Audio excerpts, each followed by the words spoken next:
Hello, and welcome back to another episode of Mooney's Mini Bites. What's up, Juan? We're chilling again. We're getting into getting severed. Getting into Severance today, we're reviewing Severance Episode 6, titled Atilla. Atilla. Turns out there's a cute reason for that, and Yes. it is not a symbolism for some kind of barbaric tribal warlord. Yeah, if your first instinct was to go to the Hun, I do not blame you. But yes, Juan is Well, correct. it is about the Hun, Definitely, but it's not in a violent way. He's It's right. in a It's cute adorable. way. Yeah, he's adorable. It's in a cute way. Yeah. So anyways, as usual, we'll go over the plot of the episode and give our thoughts and let you know what we think is going to happen going forward in the season. Yes, sir. Let's get into it, brother. All right, let's kick it off. So right away, we open pretty much the exact same spot as we finished last week, where Mark Scout, the Audi Mark, saw Gemma for the first time. Yes. He had one of those reintegration flashbacks, and he saw basically a kind of wellness session. Obviously, it was shot in a more stylized, cool way, Idyllic way. Yeah. and not the actual real sessions, but that's where we start. So he's talking to Ragabi, right? Ragabi, The doctor who was helping him, doctor quote unquote, and just letting her know that what he saw, and she's just, it's a sad scene, right? He's crying. He's obviously sentimental. It's a big deal. It's kind of the big confirmation, as we talked last week, for him that his wife's alive. You know, he's seen her. Yeah. It's not like somebody's told him he's seen that she's alive. And again, I want to just give credit to Adam Scott. Again, I don't think we've really highlighted him as an actor. Again, he has a lot on his shoulders, just character-wise, just acting-wise. He has a lot of just different layers to the character. So just this scene, he's acted so well in other scenes, but this scene here, just him seeing his wife, and just, you know, we always thought about, I always thought about as a viewer, what's it going to be like when he gets a realization? Like, what will it be like? And it was done so well, handled so beautifully. Just again, I give credit to the actor, just Adam Scott, and just nailing that performance. Absolutely. So yeah, no, they continue to have this conversation. Great performance. They talk about a cool little conversation about the stages of death, Yeah. bargaining, how Mark's bargaining seems to actually potentially be playing off for him versus pretty much who's ever bargained after the death of a loved one.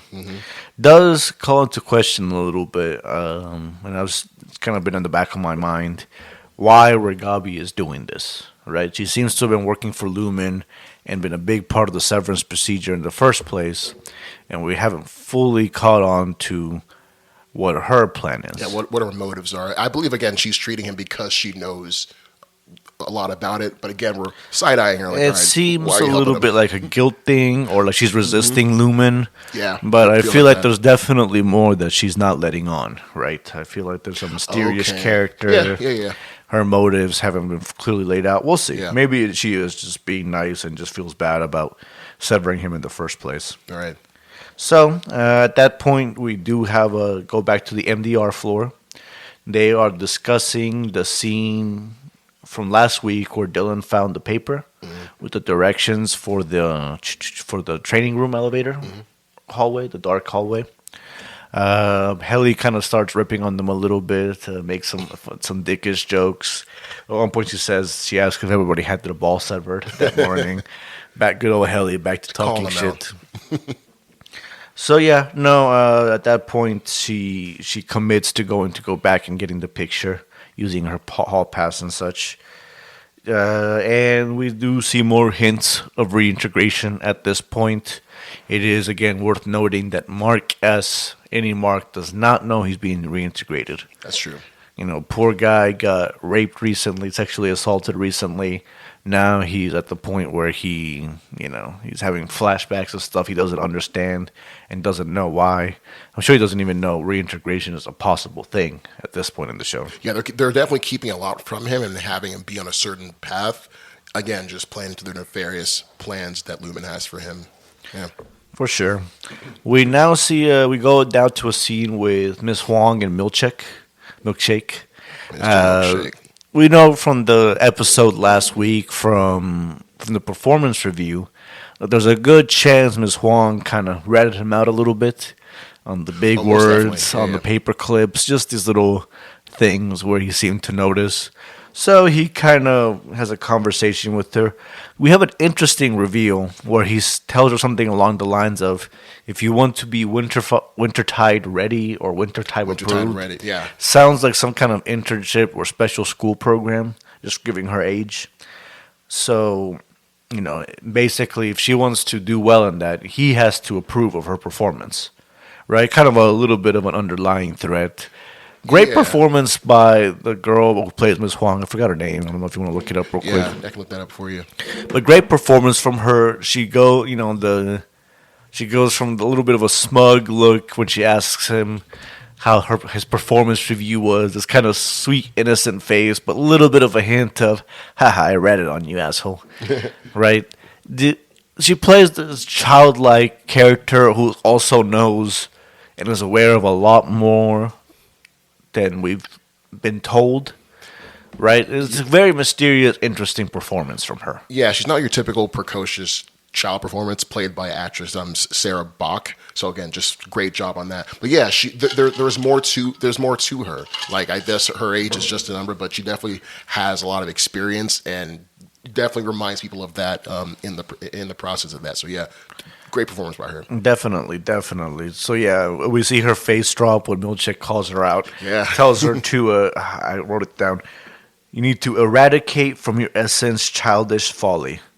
Just classic Milkshake line. Just super burn on Milkshake's happening. Right after he got told not to use big words. And there he goes. Couldn't help it. Could not help it.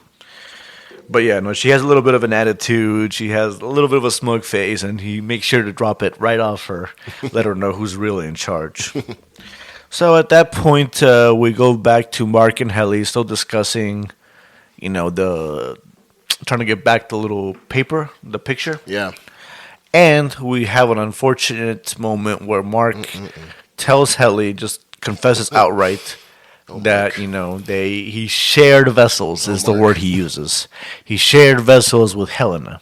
Do you think Mark was oversharing a little bit too much in this? Because I think after Milkshake threatened him, he cares about Helly. He does care about He her. cares about Helly. I think he felt like he needed to Be straight up with her, tell her. And again, the same way last week we saw Mark's trauma from the sexual assault. Now we see it from Helly's perspective. And this is classic trauma survivor scene where she just kind of walks away absentmindedly, not looking at anything. She's stunned, shocked, goes to a corner, just kind of sits down, and seems like she's crying. Unravels, yeah. Devastating scene. Absolutely heartbreaking scene. Mark obviously feels bad, but all he can say is that, I thought it was you. I was tricked. He's obviously not trying to make himself the victim in this scenario, even though he obviously is. Yeah, even as it gone, I was like, oh, Mark, don't do it. And I can almost tell what he was going to say. I get it. It was a traumatizing moment, and he wants to share that with someone he deeply cares about and find that comfort. But he can't tell her how to react. And I understand her reaction, but again, I was hoping Mark didn't do that. But how long was he going to keep that in? A lot of shows would have kept that and left that as a season end reveal, or let that hang for a few episodes. Let Milkshake have that as a sword over Mark's head. Yeah, keep that over him. Yeah. I give credit to Severance for moving things along. Yeah, the writing kept it going. Okay, right. We'll they do not next. linger on points just for the sake of having big reveals later. They know where this season is going. They know where this show is going, and they're doing a good job of keeping the forward propulsion going. They're not stopping for anything. The plot is moving extremely briskly throughout this whole season. Right. But yeah, definitely devastating for Helly. I see why Mark did it. He was very... he's emotionally stunted, right? He's emotionally a teenager at best. He has not really existed that long. He's obviously processing his own trauma and his own feelings of being tricked and being betrayed. So it's just a mess. It's just a mess overall. It really is. Now, at this point, we go back to Milkshake a little bit, just a brief scene that'll be paid off in a little bit. We see him in a dark room with a big stack of paper clips and a huge stack of papers.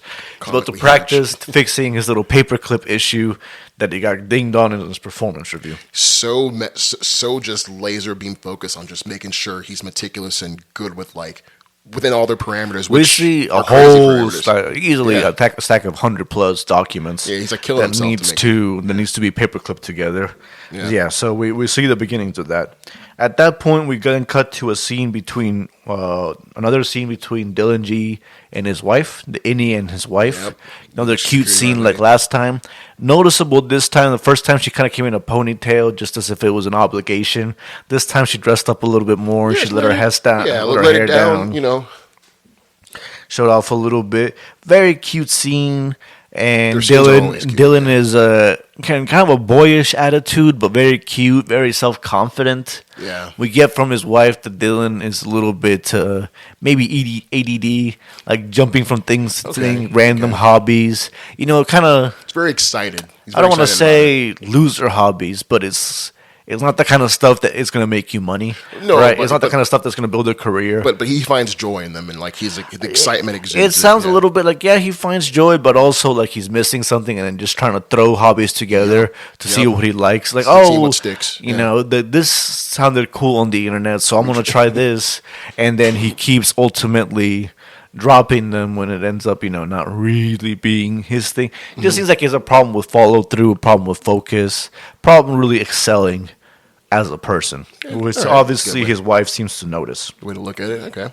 So again, Dylan G is very cute with his wife. At one point, asks her for a hug, says it felt really nice, and they start making out. Oh yeah, getting They down. start making out, and obviously, now the drama is really starting because the wife's obviously fallen for any Dylan. for the yes. Which obviously is kind of, she's seeing her husband, she's seeing the person she fell in love with. Yeah. It's almost like re-falling in love definitely with a younger version of your husband, a younger, fresher, more fiery version of the man you already fell in love with. But do you think it's kind of messed up because it's not her husband? It's another. It absolutely is messed up, Right. and she knows it's messed she- up. she We'll go understands back that. to it a little bit later when Yeah, she yeah. has her scene with her actual husband, but she Oh, knows yeah. Oh, my God. they both know that they're not the same person. Even Dylan knows that he's not with her.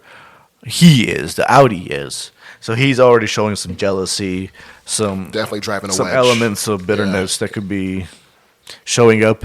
Now, interspersed with this makeout scene, we see the aftermath of Helly and Mark kind of dealing with their trauma, but they now remembered, that they were in love. They remember we show a flashback to their kiss, interspersed with the kiss from in Dylan and his wife. Did you think it felt kind of cheesy how like kind of flashback to like showing that in a sense? No, You I get think that it showed feeling? their mentality. I think it was meant to show what they were experiencing, where they both remembered, hey, we had this trauma, but the reason it happened is because we do care for each love other. each other. Okay. Right? We do mean something to each other.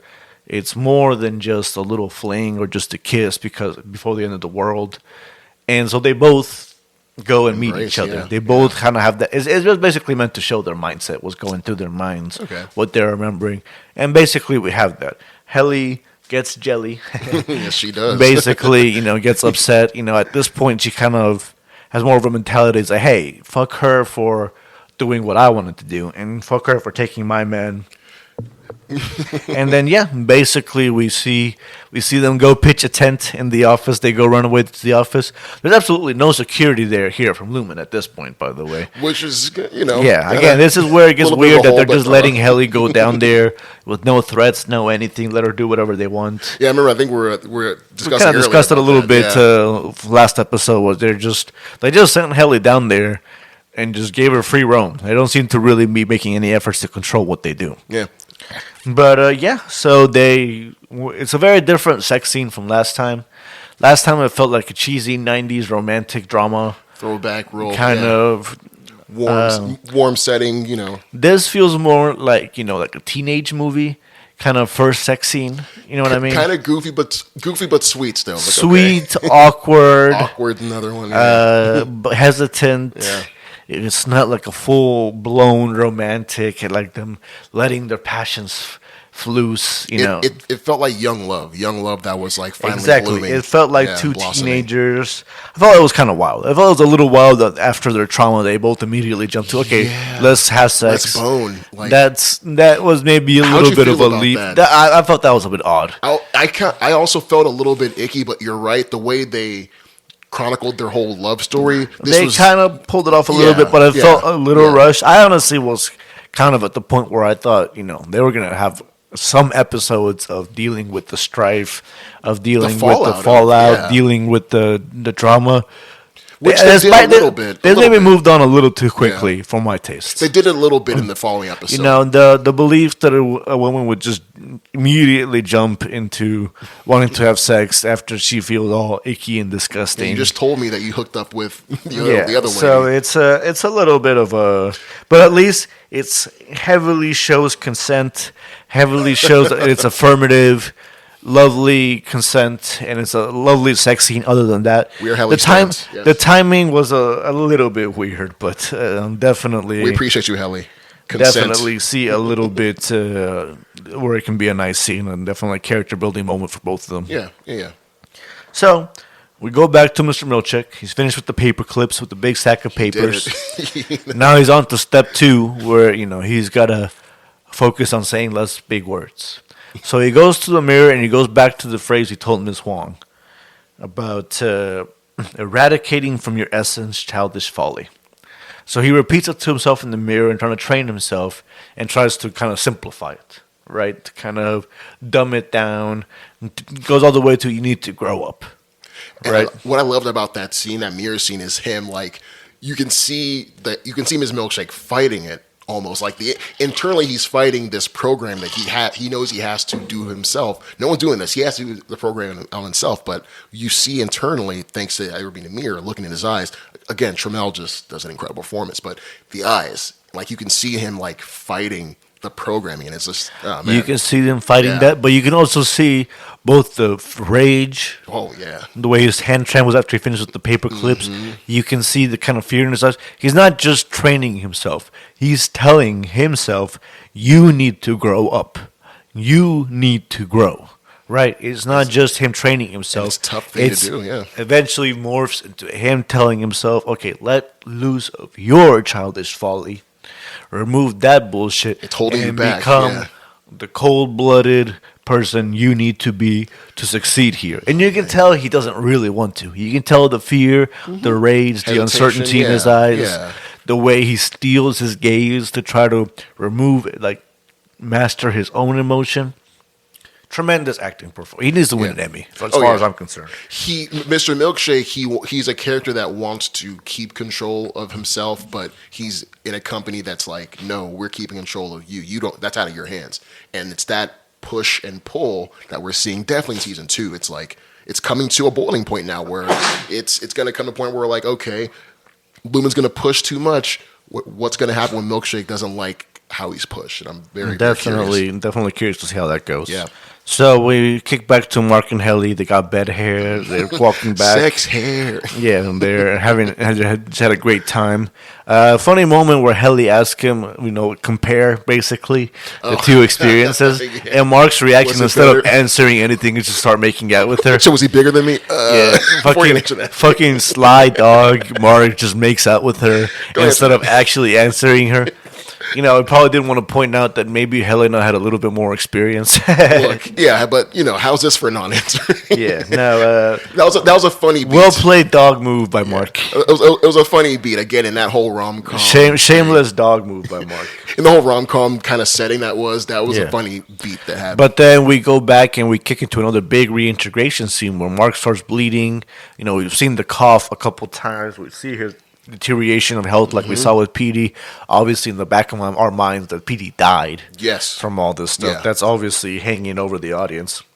And then, we see a scene where Ms. Huang basically is treating him for a nosebleed, and we see a big flash between him and his Audi, right, where he's back in the basement. Yeah, he's there for back, a minute. Yeah, he hears the voices while he's in the basement. that was really, really kind of scary. Again, almost. super well shot scene, Spatially almost a sound. horror kind of scene. Yeah. And it's the kind of thing where, it's going to get people suspicious if this keeps happening in inopportune times. Ms. Wong kind of asked him, like, hey, what's going on? You Why okay? is your nose bleeding?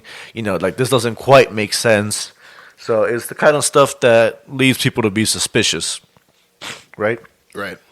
At this point, Regabi, the doctor, says, hey, some science mumbo jumbo. Honestly, I feel like that's one of the weaker parts of the show, the sciencey part. They don't have to explain away a lot, but I get why they need to explain away some of this stuff because the show in of itself likes to keep stuff ambiguous and up to the audience. But I liked how she kind of broke it down in this. I feel like if you actually know what she's saying and like a little bit about doctors and stuff, it sounds a little bit goofy. Okay, it's a lot of medical it's the kind of stuff mumbo-jumbo. where the more detailed you go, the more somebody who's an expert in the subject is going to be like, wait, no, that's stupid. What you just said is stupid. So like TV medicine, basically. Like, Yeah. Okay. So it's better Okay. not be too specific. Gotcha. Is that like keep it mysterious? Because if it's mysterious, you can fill in your own mind. Yeah, keep it vague If they enough. say it outright, you're like, wait, no, that's stupid. What you just said. So yeah, definitely not one of the stronger parts of the show. There's been a couple moments like that where it's like, okay, Regabi's just saying some quirky doctor shit that doesn't make sense. But it's not the worst part of the show. It's just a small nitpick. Right. Mark gets upset actually at this point and kind of walks away from her because she wants to kind of flood his chip and talking about potentially giving him a brain hemorrhage and all this stuff. Does not sound pretty, and it does not sound like she truly knows what she's doing. Yeah, she's not sure of it, but she's like, it could She work. sounds like Yeah. she's kind of experimenting a little bit, which obviously must be horrifying for Mark to hear. It sounded like, she told them basically that she knew what she was doing, and clearly she doesn't really. I swear I do. Yeah, no, so, considering his brain surgery and stuff, that's a iffy stuff for Mark to deal with. Right. At this point, we kick to a scene with Burt and Irving. They're having dinner. They're paying off the invitation from last week. They're having dinner. We meet Fields, the husband, and his freaking Denethor from Lord of the Rings. Denethor. It's John Noble. Always a tremendous actor. He was also in The Boys. Oh, man, he was great. the dad from The Boys. Great But obviously performance. Denethor is where most people are going to know Yeah, him man. from. But yeah, Burt and Irving reunited. They have a dinner party. Very fancy dinner party. Fields, John Noble is very British. Right? Makes a fancy dinner. Obviously jealous. Like deeply jealous right away. We saw some hints of that last week. We could tell he's deeply hurt by the fact that Burt had an affair, quote unquote, with an indie. I love how it kind of just set the tone of just the scene because like we know that and he's like knife eyes And out. it would be curious why he's so upset, but it actually explains it very well in this show. Basically, we go into one of the most overt religious scenes of the show where they talked about specifically, Christianity, Yeah. right? Jesus Made no Christ, qualms about the it. concept of heaven, the concept of the afterlife, and basically Burt. They don't go into too much, but he's kind of a bad person. It's implied that not implied. They straight up say, "Oh, hey, you're not going to heaven." Yeah, you're going to hell, bro. And then, and then the priest, apparently the Catholic Church's position, I don't know if it's specifically the Catholic Church, but the Church's position within the universe of the show is that innies have their own souls, and they can go to heaven independently of their outies. Basically, it's two souls now in the body of one, instead of just one soul, which is an interesting way to think about it. Very interesting way to for the Definitely lore, goes yeah. back into the themes of the identity and who's the real one. What does it mean to have two minds sharing one body when they have two totally separate experiences, personalities? And now totally distinct souls too that they've now confirmed. Yes, so, now yeah. they come that concept, and so apparently that's why they did it. They wanted Burt to become an innie so that Burt's innie could go to heaven and then join John rest of the Noble's family, yeah. proper person in heaven. So that's why he's so hurt by the fact that the innie actually fell in love with an entirely different person.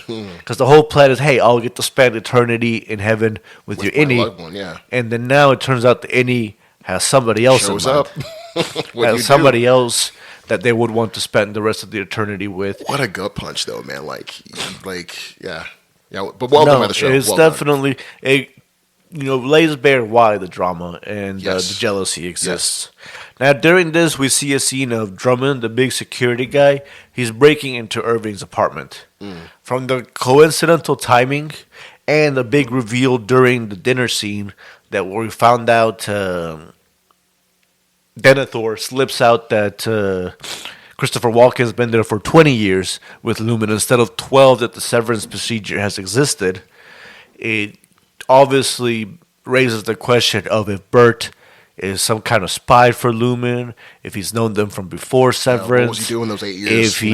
If he's spying on Irving, if he's the one that tipped off Drummond so that he could go search the apartment.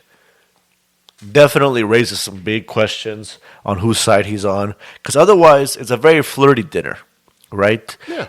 Irv and Burt look at each other multiple times.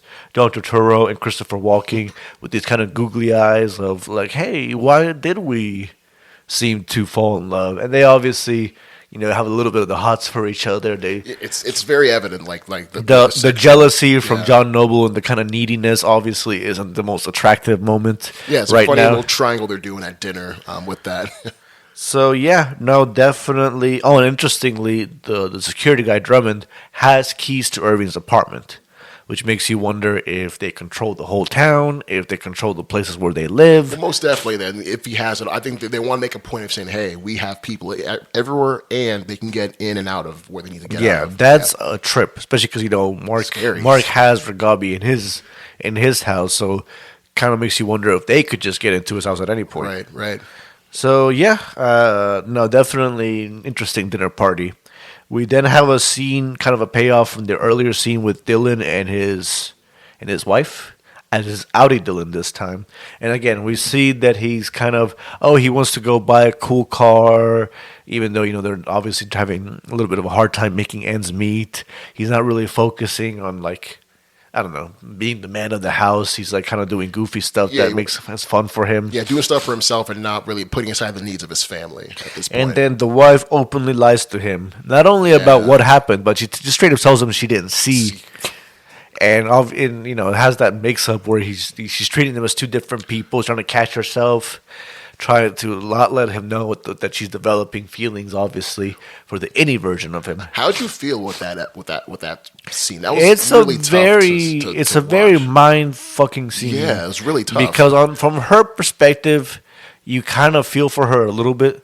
In terms of her husband is a little bit of a fuck up. She obviously loves him, has kids with him. Obviously a sweet guy overall, but not a reliable guy. Not the man she needs. Once, and then she goes and sees her innie, and he's sweet, innocent, kind, lovely, is excited and just lovey-dovey in a way that is fresh. Obviously, he feels like falling in love for the first time with somebody, not somebody who takes you for granted, not somebody who's just used to seeing you so much that he gets butterflies in his stomach, so to speak, still when he sees her. So she missed that, and she wasn't getting that. So it just so sucks and to again, watch. but it still on some level feels like, but it's my husband, right?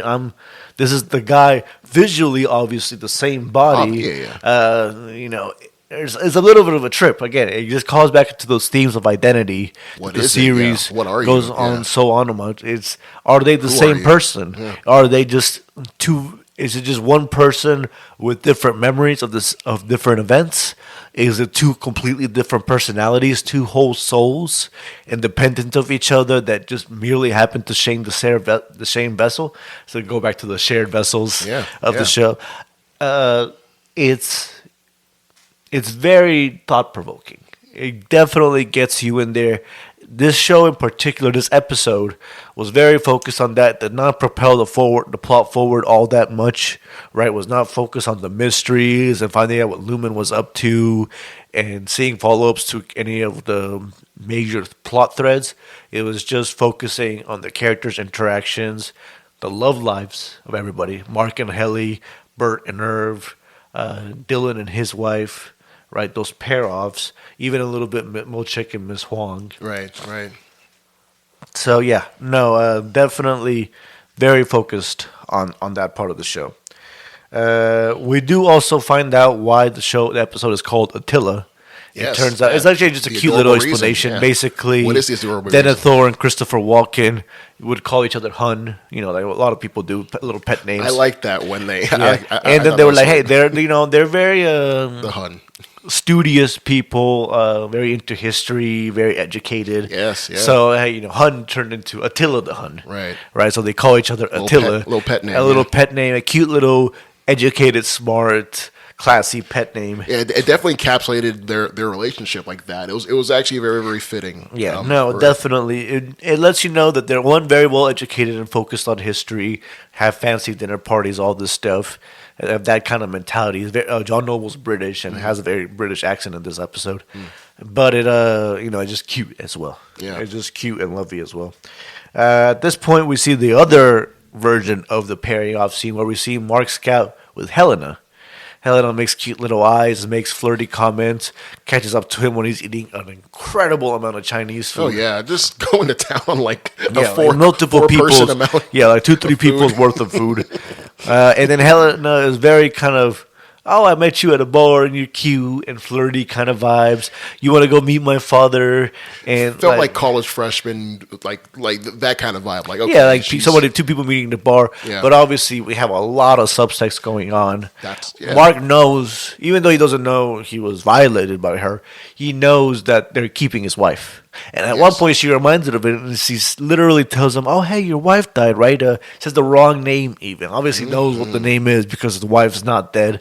They have her locked up somewhere. That was a great tell, and like Mark was privy to that. I was like, oh, And huh. yeah, and then again, the audience knows that Mark knows, and the audience knows that Helena knows, but Helena doesn't know that Mark knows. And just the dramatic irony there, the acting Yeah, performances, the way it's shot too, just the acting, like they really, it was one of a tense yeah, scene. Mark, the way Mark tries to act flirty and act like everything's okay, but also like you are the fucking whore bitch who is keeping my wife locked up. It's your fault. I hate you. Immediately after this, he goes back to Ragabi and says, "Hey, fuck that. Let's flood my chip. Let's speed this up. Let's get this going because fuck this." He wants nothing to do with Helena, and like I definitely can see that, and I'm liking this change in Mark because he's finally going against the system of Lumen. I think it does need to be taken out, and this he very well could be the catalyst or that starts this whole like revolution and take out Lumen. So who knows? Absolutely. And so yeah, Ragabi floods his chip. We see does like it. a big speed up of the process, and Mark kind of freaks out Yeah, it's a because he crazy sees, process, yeah. I think, the sex scene. Yeah, between, everything. and yeah, he sees a bunch of stuff, so he kind of freaks out. But he's not supposed to move his head fast. He's not supposed to be rushing. Yeah, supposed to keep it in like that little square. Yeah, contraption so thingy. obviously he just had some traumatic kind of brain surgery and had liquid injected into it, literally directly into his brain. So the episode ends with Devin, his sister comes. They're talking about what they're going to do next to pass on a message. Mark tells her, "Hey, screw off.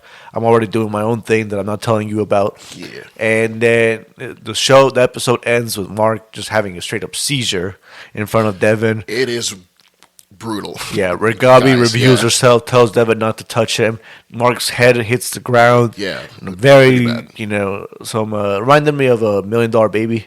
Oh yeah, like Yeah. when you cracked her neck. Yeah, like Yeah, like whenever they see that, show that slow motion, guy falling, free fall, and head hitting the ground, it's always a traumatic sign. And like he's Mark, he's the main character. He's going to be all right, but just Yeah. seeing it in the scene, it's like really, really devastating. They're keeping us on our toes. You know they can't kill him. You just know they can't kill him. But they're at least making you... What's going to happen? They're next? making Yeah. you at least doubt it a little bit. Yeah. They're doing a good job of keeping that tension up, even though you deep down know he has plot armor. Right. Great episode. It's like, where do they go now, man? Like, Yeah, and then show ends with Irv and Burt kind of making plans to maybe go on a solo date next time. yeah, I like that. I like that little scene But too. again, I'm still very suspicious, and I personally feel like between the 20-year thing, Burt trying to harp on that it was his husband being silly and getting the date wrong, and the fact that Drummond happened to perfectly go to Irving's apartment while he was at dinner. I'm pretty sure it's going to be revealed that Burt He's definitely on to on yeah. Lumen is on Lumen's side. Yeah, definitely on him. Yeah. So I think he's going to be one of the billings. But I think any Burt is still one of the good guys. Yes. Which is, again, one of those other... Just the duality on this show. I feel like we're going to see any Irv and any Burt again. I feel like yes. maybe they'll be reintegrated. Maybe they'll have some way to be turned on. I feel like we're not entirely done with their innies. Yeah, I think they showed us. They just showed us them in this episode to remind us, like, hey, these guys are still out there, and we're gonna bring those pieces back later on. But yeah, And again, I go just that question of identity where they don't really know each other, these two people, but the fact that some part of them fell in love is enough for them to get curious and to kind of give these other flirty, googly eyes and to want to find out more, right? Right. It was like, hey, it's not really me. It's supposedly a separate soul, two separate souls, but you can't help but feel connected to that person, right? Even if it's not, it feels more like a brother or a twin than just a total stranger. I love this show, man. I love the way it interacts with this. I love the corporate satire it does. I love the way it deals with these heavy themes of identity. I love these little moments of humor. It still manages to have these little jokes. What about you, Kosi? What's your final thoughts on this? Yeah, again, just to piggyback on what you said, I love how it captures also the idea of like, who are you or who are we? Again, just in terms of the innie and the outie, and then what does that mean in terms of the people and the relationship that we have, though just going back to how when with especially with Helena and Helly, you can definitely see the duality and between the two of them, and I just loved how in this episode we're getting how each couple kind of goes about dealing with that duality, and some of them harboring secrets that some know, some have information on one another. I like how this show is bringing that in and is incorporating that into like just different parts, and just bringing it together into this episode. Now we're going into the next episode. I'm looking at Mark saying, okay, Mark now knows all this. What's he going to do? Like, what's his next step? And I think, Mark's going to be the person that goes in and really brings a huge change with Lumen. What is that? I'm not sure. Again, I'm just super, super excited about this show, what it's doing. Yeah, no, there's still a lot of reveals left to find out what Cold Harbor is, what the ultimate plan is. We know that's episode 10's title is Cold Harbor, so it seems like it's going to be the final reveal of this season, finding out what exactly Cold Harbor does, what their plans for his wife are, what their plans for Mark specifically are. It's a trip. I still think my pet theory, although again I'm iffy on pet theories at this point because I've gotten a fair number of them wrong, but my pet theory is that they're kind of trying to, reincarnate the Messiah, right? Yes. Not especially with these not Christian not clone the Messiah, but create the conditions for him. Create the conditions, kind of a Buddhist cycle of life, resurrection. Passing of life from one to the next. That's my pet theory, that they're trying to kind of train a new Kier. The way they called it the greatest event in the history of mankind, it almost certainly has to have something to do with Kier. You know what I mean? Yeah, definitely. Yeah. It's hard to believe that they would, these cult-like folks would be talking about that, I don't know. It's still very iffy. We still don't really know what they did with her wife. Yeah, still lingering questions surrounding that, but definitely I think the setup for that. That's what I think. Again, that's what sets it apart from most mystery box shows, like a Lost or like other shows that like really. This show, like its mysteries and it reveals aren't the biggest thing. It's the big thing here is like the characters and what they're going through, but they use the mysteries and reveals to enhance and further the stories. It's a character-driven show. Yeah. It's an incredible satire of corporate America, corporate culture, the way it dehumanizes people, the way it treats people, just so many little ticks. Mr. Milkshake sitting there feeling that he needs to practice his paper clipping. I'm telling you, I've had the kind of bosses that would sit there and be like, oh, yes, this report is fantastic, but the font should have been 11 points and it's 12. So go back and redo the whole thing. Oh, okay. And then you go back, but you didn't quite have the right color of black for this logo, so go back and redo it. And it's like, okay, but I did the work, but I did all the things that were important. I did the big things, and all you can sit here is focus on this little bullshit Yeah. that doesn't really affect anything. It's just a way to exert control. Yeah, they're kind of making your box smaller and smaller. Going back in the show, like with Mr. Milkshake and his paper clips, they're making his box smaller and smaller. And they're squeezing him, and like corporate, like people reach a boiling point where like if you push them so much and like make them make all these edits and make them be perfect, like it's not gonna breed the results that corporate thinks it will. Like you're doing the opposite. Doesn't. Really. It causes resentment, and it's meant to Deep break resentment. people down. Yes. It's a mind breaking technique. Yep. It's meant to keep them, not thinking. It's meant to keep them obedient. Easier to control. Yeah. Easier to control. It's not meant to help them do better work. And you're it's seeing help that- to make them better drones. Yeah, and you're seeing the toll it's taking on Mr. Milkshake, and you're definitely seeing in this episode. So I'm also curious about him going to the next episode. He's one of the most fascinating characters on the show. Because he's resisting his programming. Like, you see it. So like he's by far one of the most fascinating characters. One thing, too, we haven't seen Mr. Cobell in a minute. A little bit I think now. it's been at least 3 episodes since we haven't saw seen any him sign since of her. 3. Yes, Miss Corbell, yeah. Yeah, So, since she peeled off after she got kind of a hint that Helena maybe was threatening her. We haven't seen her in a while, and she seems like she's a major character. So I'm very curious to see what she's been up to. great Patricia Arquette, just great actress. So many fascinating characters. There's a lot. The side characters still have some depth, right? Even somebody like the wife that we've barely seen still manages to get, a little bit of character growth, a bit of an arc, right? It's not just be a simple 2-dimensional character.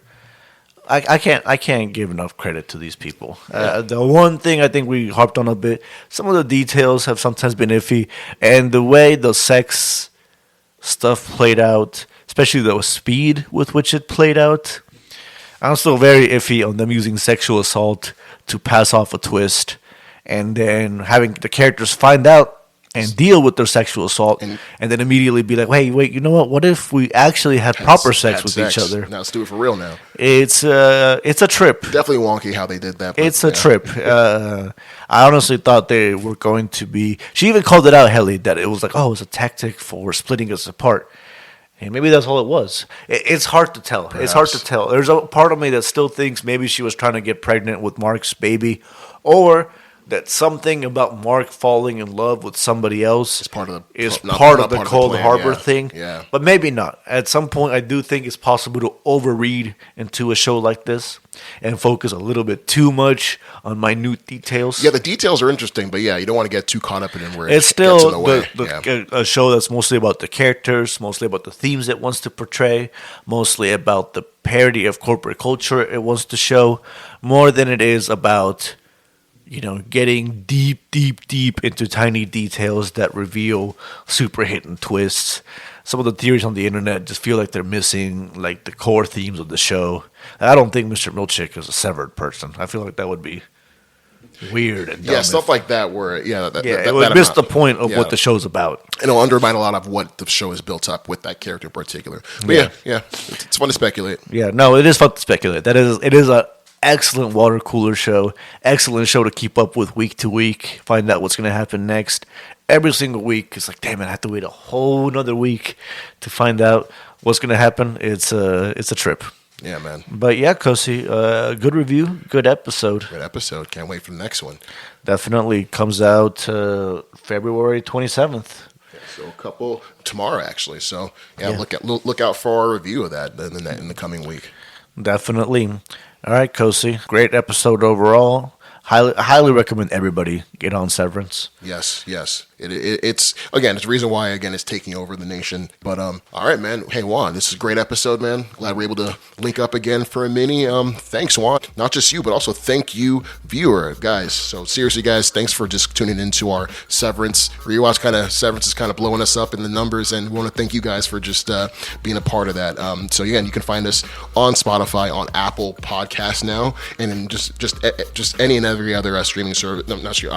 Social media platform we have out there, so you can find us there. But once again, I'm Kosi, and I've been joined again by Juan B. Until next time, guys. Adios. Peace out, guys.